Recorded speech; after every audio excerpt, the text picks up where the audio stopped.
Ladies and gentlemen, our next panel is Protecting Elections Part 6, Successful States. Please welcome your panel. From the Republican National Committee, Tommy Hicks. From the North Carolina Republican Party, Michael Whatley. Former U.S. Attorney General, Matt Whitaker. And your moderator, ACU's own Matt Schlapp.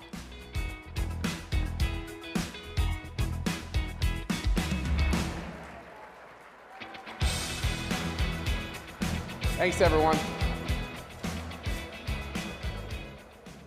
All right, Whitaker, are we going to fit in these chairs? We're going to find out. Let's give it a shot. It's great to be with you again. We're talking a lot about the elections. And are you liking these conversations about what happened on Election Day? Why are we doing it? Because you couldn't find the truth of what happened on the election anywhere, it seemed. Yes. And then we were told that in the courts of law that we lost in all of these cases, when I believe and saw firsthand that there were really no cases. Matter of fact, the evidence that was discovered throughout the process, I don't think was ever really scrutinized, and you never really got a chance to hear what happened on the ground. So CPAC is your first opportunity to see what actually happened on Election Day. And there was widespread voter fraud in way too many states, most especially in big cities run by the Democrat machine. And that is a fact. And we gave you evidence to underscore that fact. And what's amazing is that these Democrat killer lawyers who went all over the country to either change laws, contort laws, work around laws to get as many illegal ballots in the count as possible, now have this diabolical bill called H.R. 1. And as Dan Schneider told you, there's a reason why they call it H.R. 1. It's because it's their number one priority. If they can keep every Republican from getting elected in anywhere that's swing place or a purple place, that means they have all the power to undermine the Constitution at will. So it's important. Has everybody gotten the CPAC app? And if you haven't, because you don't understand technology like me, we are also going to send you an email, but you're going to have messages going to your devices. You can go on to your CPAC app. You can go right to the button that allows you to talk to your senator or congressman in your jurisdiction. If you know anybody from West Virginia or Arizona or these other states, it's very important that they send their message as well. We're going to have an all-out push on H.R. 1, and we need your voices. Now, Matt Whitaker, General Whitaker, how crazy is it that this new Socialist Democratic Party, they want it to be states' rights when it suits their needs, until they get all the power at the national level, and then they want to nationalize. Right, and you're going to see this attempt in a lot of areas, but this H.R. 1 is in the election arena, and it's to do the kind of things that happened in Pennsylvania, Arizona, where judges overruled the state legislatures, and ultimately, as we were talking about backstage, federalize a lot of these election techniques that expand voting without the integrity that's necessary to know that sort of one voter is casting one legal vote. And so, I mean, I know you have a lot of experience with this too. Yeah, well, what we did in North Carolina was we had over 500 attorneys that we recruited and trained. It took over 2 years to do it. We had thousands of volunteer observers that we brought in and trained. So in every single one of our 100 counties, we were on the ground on Election Day. We were there when we were doing absentee votes and early votes. We had a recount. We had every hearing covered, and we were going to be there. We're going to let everybody know we're going to be there every single day. And we ended up having pretty good conversations with most of our county boards of elections because they want to do the right thing. But our state board of elections, which also tried to do the sue and settle, we took them to court. We sued them 4 different times on it, took them up to the Supreme Court, and made sure that we were going to keep everybody aware that we were there, and if they were going to do anything, it was going to be in broad daylight and on camera. Right, and with efforts like H.R. 1, you're seeing they're going to want to open up that early voting window, even more locations, more ballots, and then they're going to want to extend that post-election counting to make sure that they can find the necessary votes to win close elections. Well, you could just have an election year. Doesn't have to be an election day. Well, thank God for the judges that President Trump nominated. We had confirmed, because that's where it's going to go. Yeah, it is where it's going to go. Now, Chairman Whatley, you look so young, but you're a veteran. And you're a veteran of the 2000 recount in Florida, like I am.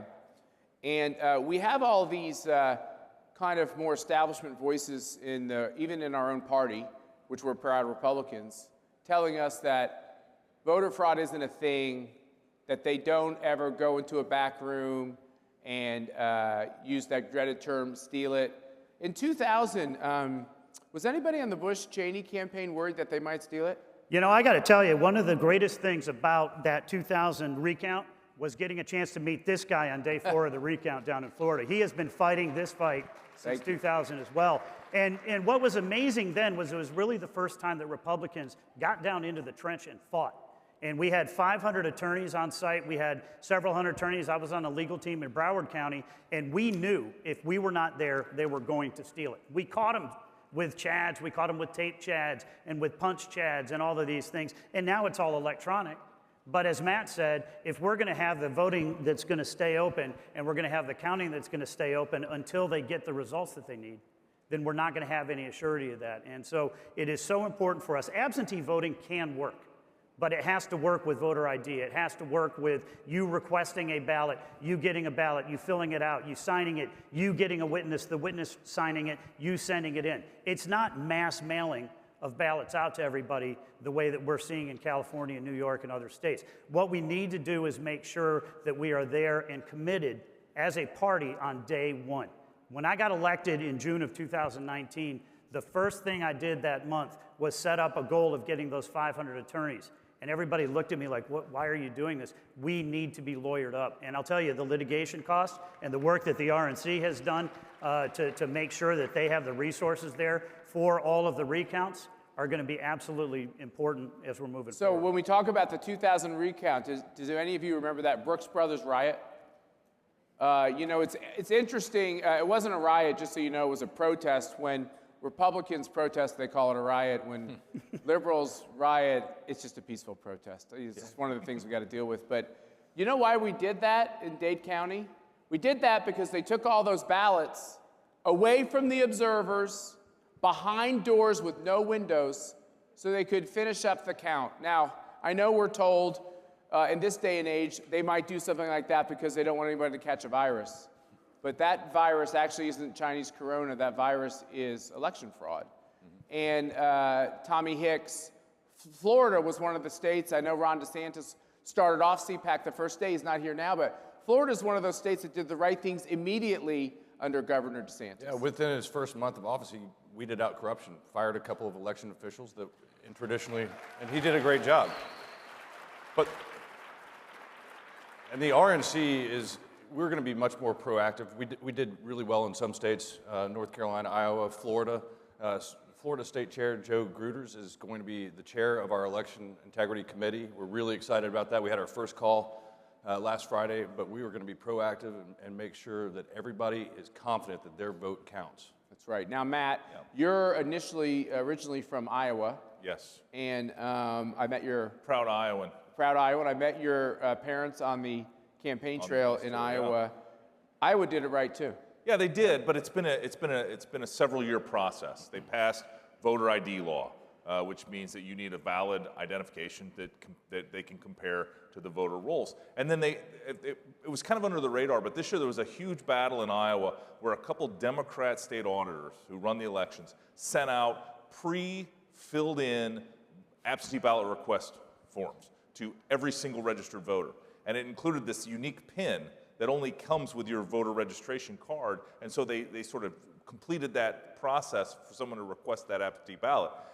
Went to court, good lawyers on our side, got that reversed. Those auditors had to call back all 50,000 of those voter applications and redo it to make sure that PIN, and so there's a unique PIN for every absentee voter request, and that really, I think, is a double check on making sure that legitimate voters are voting their legitimate ballots. And again, the proof is in the pudding. That we had not only, I mean, this is a novel idea, but in Iowa, we counted all the votes by election night and said that Joni Ernst was reelected as a U.S. Senator and Donald Trump won the state of Iowa. And that's how you do it. You have to have the results to make sure that there's confidence in those results on election night. God, I love the simplicity and straightforwardness of the Midwest. It's really, we need it everywhere. But Chairman Whatley, when you saw what was happening on election morning or the next morning, strange halting of counting, strange the day before observers being kicked out, construction paper going up over windows. These are all you do tend to go into hiding when you're about to do something you want the whole world to see, right? That's how this works. That's what I teach my children, of course.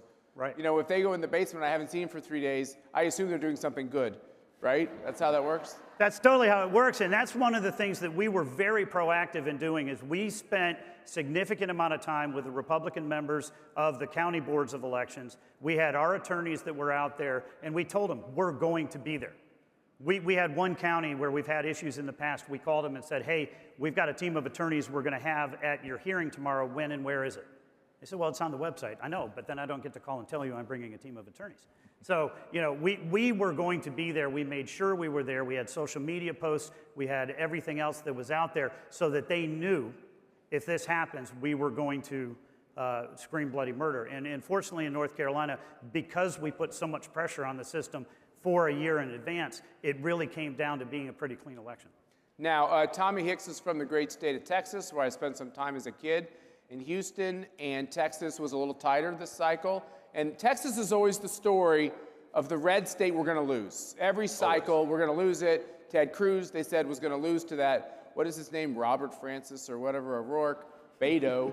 The guy is always talking from a very high perch. Yes, with his hands. With his hands. I'm not going to use my hands now. Are you doing the right things in Texas? We are. And by the way, people are moving to Texas from all over the country because we have smaller government, no taxes, no income tax. And we need to put signs up by the airport that just reminds people who move from California to leave their votes there. That's right. By the way, can I encourage you, Florida kind of outbids you to get CPAC. You can join that bidding. We'll have to work on that. By the way, great job on this with CPAC this year. Thank you, thank you. But you think you're doing the right things to make sure that they can't do what they did in these other states? Absolutely. And we need to establish best practices from the states that did it right, make sure that every state has the opportunity to understand what works, what didn't work. As with any organization, you should constantly be trying to improve, and that's what we are going to do. But in Texas specifically, we're going to invest in Texas. We're going to invest in all states. Every single state's in play. We're going to have a massive, massive victory in 2022, and we need one in order to save our republic because of what the Democrats have been doing the last 35 days. That's right. Well, let me put you on the spot a little bit, Tommy, and you and I have become, I think, good friends, and I have a lot of respect with what you're doing. I think what the people want to know from the perch of all of you who have Republican positions, you're excluded until you become a senator, Matt, which I think could happen. Can we have on speed dial the very best election attorneys to combat Perkins Coie, the same law firm that gave us the dirty Russian dossier, to compete against them? Are we ready for that? Do you think we'll get that done? We will have a permanent presence inside the building now. We're going to make sure that we have the best lawyers we can get. We will be proactive, not reactive, and that's what it's going to take. This is the first time in over 30 years that we've been able to have true election day operations because of a consent decree that we had signed. So that's part of our improvement. We will have the best legal representation possible, and we have a great team, and the 22 people on the Committee for Election Integrity are fully committed, and they're going to be meeting weekly and very resourceful. Yeah. And I think you should put Michael in charge, by the way. Well, and I'll tell you this, we actually used one of three main Republican firms for our national coverage, as well as lined up about 6 different firms in North Carolina. Our legal budget was 3/4 of our operating annual budget. And we You say that like it's a bad thing. well, there you go. But it's worth every penny, right? I mean, we had a recount in our Chief Justice race that came down to 401 votes. And you can't tell me in 100 North Carolina counties they couldn't have come up with 4 votes if I didn't have lawyers and attorneys there in every single one of those counties. The Democrat filed protests in 92 of our counties. I paid over $750,000 in legal fees just to make sure we were countering on those protests.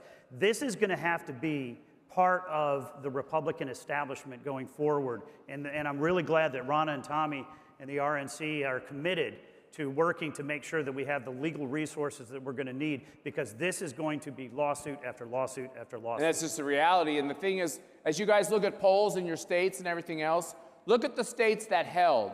Iowa had some tight polls, and most of those polls were inaccurate, quite Fake honestly. news. Fake polls. Fake news produce fake polls. Yep. It's the one thing we always know. But what ended up happening in the states that do proper election day, following the law and integrity, is the polls hold or they get better. So Iowa held or got better. Paducek and the team in Ohio, the polls didn't get as tight. They actually widened up to, I think, something like 8 points. So that's when you know you have election integrity. And when you went to Arizona post-election day and there was all of this tumult, that was the state. I give Matt a lot of credit. As soon as he saw what happened on election day, he was on an airplane straight to one of those states. So thank you. Well, and we had a lot of patriots go out to try to make sure that these shenanigans that were described, both from 2000 and from this year, weren't allowed. But what we saw is each one of these cases and each one of these lawyers in these lawsuits needs to understand that their case may be the most important. Maricopa County in Arizona, for example, the judge held open registration for about 10 more days. They registered 14,000 more voters in that time period, and we lost Maricopa County by just thousands of votes. And so it's hard to say directly it made the difference, but it actually, at the end of the day, every single one of those lawsuits, it has to be fought and made sure that the law is followed, because that was an illegal order from a judge. But how do you put that toothpaste back in the tube? You can't. The die is cast, and all of a sudden you have 14,000 more registered voters in Maricopa County, and you lose it by about 5,000 votes in Arizona. And we kept getting that margin down, and every day we'd get the updates. But should it be like that? Should it be that hard to count votes? Again, Ohio had their votes in election night. Texas had their votes in election night. North Carolina, Florida, Iowa, these places that do it right. This should be the model for every state. Because again, it is not only about election integrity, it's about election confidence. We have to believe that the result is the result. We do, and we were the most litigious we've ever been going into this election. And Ronna's proud of that fact. She's the most litigious chairman in the history of the party. But we don't have enough people running for local office and state office who can actually fight for our election integrity. So I'd like to encourage everybody who can to get involved and run. Yeah, for sure. Now, if you can determine who's America's Idol in a couple of minutes, if you can punch something into your phone. I was thinking The Bachelor. The Bachelor or The Bachelorette or whatever. Get an Uber, get Uber Eats. We do these things instantaneously. So when a state says, it's very complicated, there were so many more votes, come on. We've got the computer technology to do amazing things very quickly. If Kentucky, who's here from Kentucky? If Kentucky can determine their statewide winners by dinner time, why do big cities run by Democrats have to have days and weeks like what we saw? Gee, I wonder. Yeah, I wonder. That's exactly right. And I just want to say this about judges. I know we all revere judges, and we're glad that we have good judges. But there's another side to that. We also have judges that aren't good. We have judges that don't follow the law. We have judges that care more about getting invited to the country club to be with the powerful people in their city or community to get a foursome of golf than actually do the right thing. And so when anybody in the media tells you that, you had your chance in court 60 times or whatever the number is, just so you know, as you're talking about this, I don't believe, and I've not seen evidence, that all of this amazing boxes and binders, and in our case in Nevada, it was a carload of evidence of illegal voting that was found by volunteer attorneys and volunteers generally, and God bless them for what they did. But I don't think the judges, because they ruled in like 20 minutes and 20 hours, and like it was like these immediate rulings saying, if you really look at the rulings, they never say we looked through all the evidence and we didn't find the evidence compelling. In almost every case, what they said was, it's just too hot politically, in their own legalese. Like, we don't want to touch this. We saw the violence of the summer. Right. We saw what happens when you say things that the news media will call the big lie, and we don't want any part of that. Right. Right, and you also, the good news, though, is that because of Donald Trump, we now have a 6-3 majority on the Supreme Court. And that's where these issues, as we move forward to 22 and 24, are ultimately going to have to be vetted to make sure that we do have election integrity, because I know that we maybe were caught a little flat-footed for the 4 years leading up to 2020, but we're not going to be caught again flat-footed on these issues. Can we stop H.R. 1, or do you think it's going to become law? I think we have to stop it. I think we absolutely have to stop it. We got to put every bit of pressure that we can on every single member of the Senate. We need to put pressure on Arizona and West Virginia, like you said. We cannot let, this is the single biggest assault on election integrity in the history of our country. That's exactly right. And if we lose on H.R. 1, folks, basically it cancels your ability to have these common sense reforms like we've seen in Florida, like we've seen in Ohio, like we've seen in Iowa, like we've seen in North Carolina, Texas. So you have hope, right, Tommy? I can't see how the people of West Virginia or Arizona could ever get behind H.R. 1, and I hope their senators who are Democrats understand that. Well, I hope you appreciate why we're going through all this evidence in painstaking detail. If you're from Iowa, if you're from Ohio, if you're from North Carolina, if you're from Florida, your people did the right thing, and so thank them. So as we fight against H.R. 1, don't forget to pat someone on the back and say, job well done. And I have to really applaud Governor DeSantis for what he did. He's great. Here in Florida. Doing a great job. Thank you all very much. Thank you.